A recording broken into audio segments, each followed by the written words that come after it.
But later in the interview, they were both willing to talk about that, their mother's substance abuse and their own.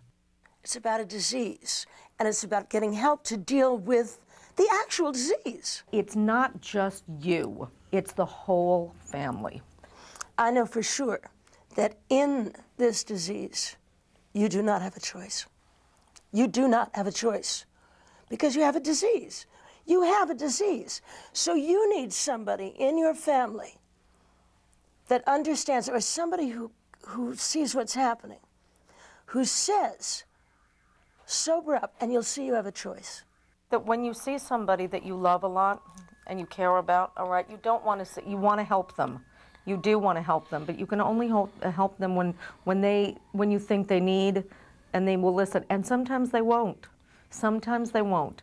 Liza has been in and out of alcohol rehab, while Lorna has been sober for 20 years.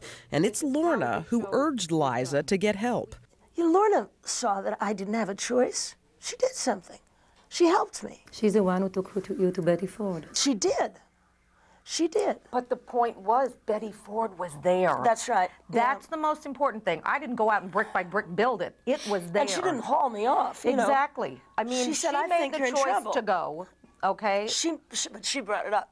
She said, I think you're in trouble. And I said, what do you think I should do? And she said, I think you should go to Betty Ford. And I said, okay. I really did. Liza says it's only by changing your environment that you can beat the disease. Get away from the influence for a minute.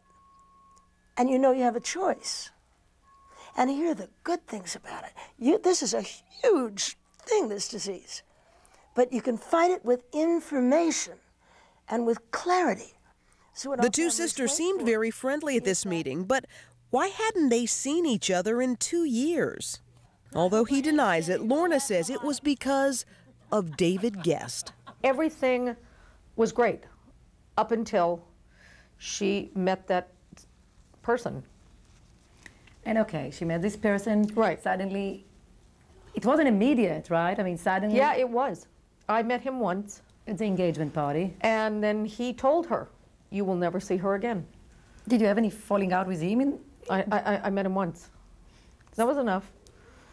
2 months ago, David Guest was interviewed by Stone Phillips on Dateline, making claims that his former wife abused him. But can you see those marks? Yeah. Can you see those finger marks? It was when he decided to go on Dateline, and he crossed that line. And that's when I said to myself, that's, no. Ironically, David Guest, the man who Lorna says drove them apart, had brought them back together. Well, I picked up the phone and called her, you know, because that's just not going to happen, that somebody's going to say that about my sister and be that really awful. This person took 2 years of your family life. What would you tell him if he was sitting? You know, his 15 minutes are up and he only had 13 to begin with. So it's over, it's done with. Lorna was outspoken in her sister's defense, but Liza told Barack before her interview that she was uncomfortable talking about her ex-husband. For now, Liza's interest seems to be with her sister. A foggy day. Liza wants to help Lorna get ready for a new concert in London. Perhaps it's Lorna's turn now. The first time I came to London, I was 8 years old. I love my family very, very much. I admire my sister. And like any sisters, we drive each other bananas some of the time.